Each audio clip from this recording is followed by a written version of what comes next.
और ये शरारत बार बार क्यों? और ये तुम सिखाओगे हम हिंदुओं को कि गौ माता की पूजा कैसे करनी है।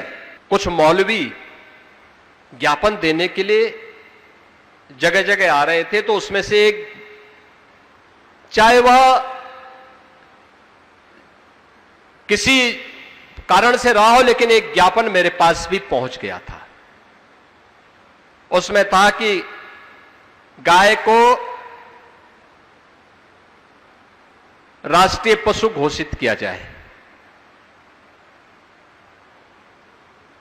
क्योंकि बहुत सारी यात्राएं निकलने लग गई हैं।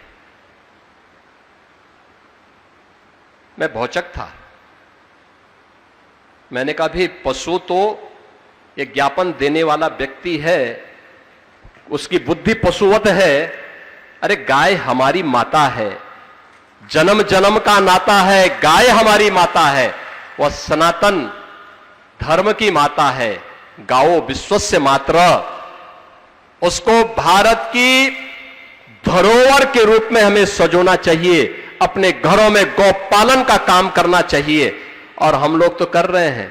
मैं अपने आश्रम में भी करता हूं, और मुख्यमंत्री के रूप में 16 लाख गायों का देखभाल करके गौशालाओं का संरक्षण, गौशालाओं के माध्यम से उनका संरक्षण करवा रहा हूं।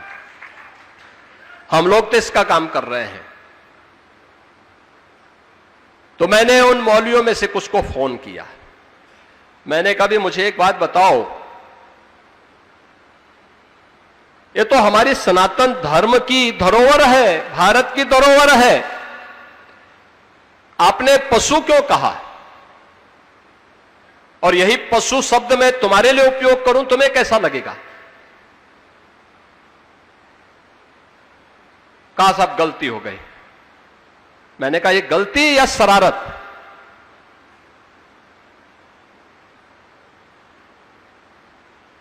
और ये शरारत बार बार क्यों? और ये तुम सिखाओगे हम हिंदुओं को कि गौ माता की पूजा कैसे करनी है। अरे हमारा तो कोई संस्कार गौ माता के बगैर होता ही नहीं है। हमारे यहां हर हिंदू का संस्कार है कि पहला ग्रास गौ माता का होता है, और अंतिम श्वान का होता है। चींटी भी निकल जाए तो उसको झाड़ू से नहीं, चीनी और आटा डाल करके उसको भी, उसके सामने भी उसका हार अर्पित किया जाता है, क्योंकि उसका भी अधिकार है। तो मैंने कहा तुम सिखाओगे हमें इसके बारे में, कैसे होना है पूजा, और उसको हम किस रूप में पूजें।